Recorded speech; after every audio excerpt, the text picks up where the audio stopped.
Hey guys, I want to do a video about why it is scalar harmonization works. I want to make this a fairly short video to just kind of like give you a little, a little bit of information. So our reality, the reason it works, the reality of reality is that there's only one point. You guys know this. At least at some level, you guys know this. There is only one point. The universe is holographic. What's in one fractal is in another fractal. All fractals contain all the same information. It's like, how do I put it?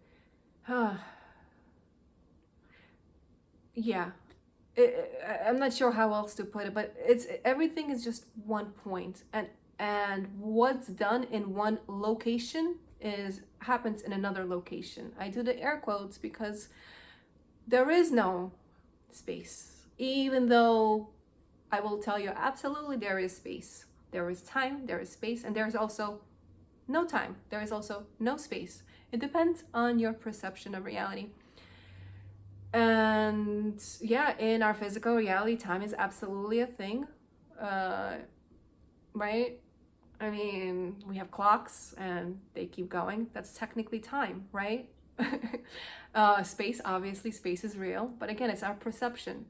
But then, at the highest perception, as in, like outside of what physical reality is, there's just the one.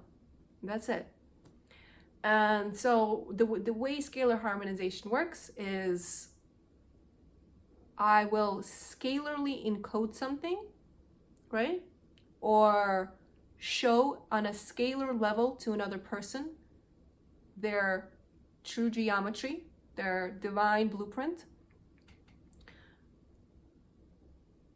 There's something, because the way I work, and when I say I, it's really my monad. There's something about I put the intention out there on this scalar level, and it's just whatever it is that I guess, direct. This obviously has to do with intention and, everybody being in agreement, so basically alignment plays a role. And it is done. It is done because the intention is there, the alignment is there. If something is not aligned, it will not happen. But yeah, it's really interesting when I work on a subtle level. More so, it's my monad that does it. Like I said, it just is, because there really is no space, you guys. It's just, I don't know, it's just an interesting concept. Another, I guess, way I like to put it is to kind of really get to have people understand is, I guess I'm starting to use it now more and see, what kind of reaction people have to me stating this. Because it's weird to state it, but I'm gonna start stating it. Like, I mean, is it truth? It's just, I don't know. It's weird to say, but okay. So here's what I say. I'm saying it now. The way it works is, the best way for me to describe is I work with God. um, it's just not as grandiose as it sounds. We are all source incarnate. We are all God incarnate. And just depends on established connections, right? Long story short, I have a connection to my monad. My monad, a monad, is God's breath or source breath. So I'm working with God's breath, right? I'm directing God's breath. My monad is God's breath. Everybody else's monads is God's breath. I'm actually, the difference between me and others, I mean, one of the differences at the very least, is I have a working relationship with my monad where I direct it, let's say somebody needs something healed, right? So they're giving me permission. I talk to my monad. I direct my monad to do what it is that they gave me permission and asked me to work on. I go ahead and give that directive.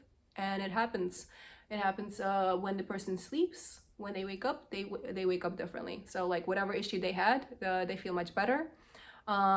What the monad is doing is basically, it's again showing a person's original divine blueprint to them, and depends on what it is that we're working on. There will likely also be monad breath that is added. What it is basically kind of source energy, for the lack of better way to put it. Source is kind of burning up the charge that you have within your system when it comes to, let's say, trauma, right? That's what causes disease. So when you're having some kind of trauma within your system, it's what the breath is doing is kind of like it's kind of like putting something into violet flame, right? Like a sacred flame that will transform the trauma charge into light.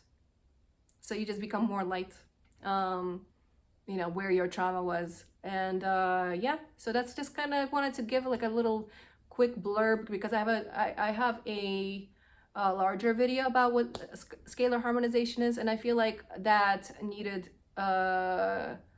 what was needed is a smaller video to kind of give an idea, just kind of like, you know, so don't have to watch the larger video. Anyway, I hope what I have in this video made sense. I'm sending you love, and yeah, if you have any questions or if you'd like to work with me, I will include my information in the description below. Have a beautiful rest of your day. Bye.